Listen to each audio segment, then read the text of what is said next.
Hello Taurus, thank you for joining me for your weekly forecast for week commencing the 5th of March. The full moon, which occurred at the end of last week, was particularly sensitive building. It doesn't matter what your situation is, I just feel that you've probably been aware that whatever stimuli you've been experiencing has been heightened. Now this could have been in a really positive way. On the other hand, the role of Neptune alongside the Sun does have the potential for complications, and that influence is going to still be very vivid at the start of this week. Now we all have more material goals in life, for example saving up the money for perhaps a really good holiday, or extending our home, or getting a step on the housing ladder, or moving into a rented accommodation that's more spacious. Those are more material considerations, but there may be something that you're thinking about at the start of this week, which is almost more of a spiritual aspiration, something that would really make your heart soar. It could be about a relationship, it could be about a friendship, it could be about a cause that's important to you, or something you've always dreamt of doing. And that desire to see this acted out can be very strong, but also if there is a situation which you're beginning to see is unlikely to work out as you wish, this can be a very pivotal time, particularly for a relationship.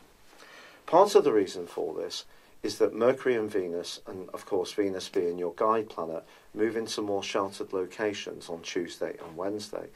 Naturally, that will give you more food for thought, a desire to step back a little bit, have a little more time to yourself. But also, by the end of this week, they're going to be challenged by the rather stern energies of Saturn. When Saturn and Venus go square, for example, it can be a game changer when it comes to relationships. Sometimes relationships will come to a complete close.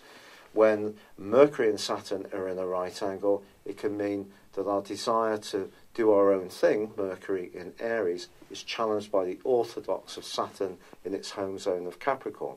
So an idea we have, or you have, may not flourish in quite the way you want, because I feel there could be a little bit of anxiety or vulnerability that washes around that maybe you hadn't anticipated, but it can come into the open. So more hidden stuff can come up this week. Also, of course, Jupiter, the planet of growth, goes into a retrograde, which goes on for 4 months on Friday.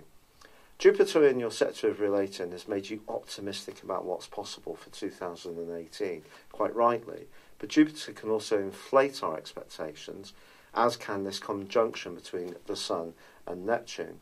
So perhaps there's a need to sort of just think things through a little bit more, step back, become a little more grounded, apply your natural earthy ability to be more discriminating about what the circumstances are that you face. If you can do this, Taurus, there's actually a stunning angle between the Sun and Pluto in the last 3 days of this week, which is truly fantastic and can help you to transform a situation in a marvellous way. There is one other major aspect this week I need to tell you about, and that involves Mars and Uranus. Now, Uranus has been in the most restless part of your situation for some time.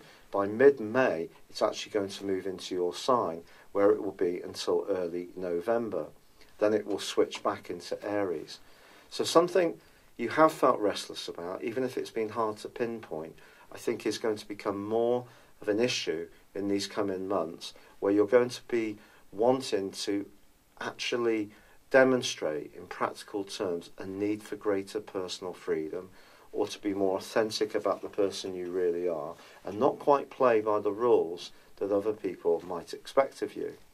But at the current time, Mars is in a very deep and passionate part of your scope, so it's possible that something to do with the expectations in a close alliance are not meshing together with your desire to be more of a free spirit.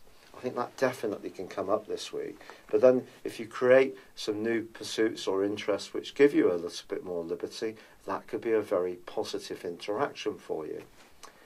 Also, by the end of this week, there is a quarter moon which occurs in the sign of Sagittarius. This suggests that there could be a tendency to really not necessarily want to buy in to the needs of the wider groupings that you're involved in, of maybe wanting to be much more cautious about what's important for you. Now, this could see you cling on to something if you're fearful of losing it, or it could see you letting go of something that's just become too oppressive. It just depends on your unique circumstances. But the potential for change is still there, and in a very positive way. I just feel that you're going to need to tune in to the most sensitive side of your nature, and you may find yourself talking to people you can really trust, whether it's a friend or even someone in a professional counselling situation, which helps you to unlock exactly what you really do want about those higher motivations and needs which go beyond the more material plane. It's been a real pleasure being with you. If you've yet to subscribe to my channel, I'd love it if you would. But if you have, please feel free to comment or like. For now, thank you so much and goodbye. Thank you for joining me. If you'd like to know more, please visit my website at www.patrickarundell.com or download my free app in iOS, Google or Facebook at www.horoscope-ace.com. Thanks and goodbye.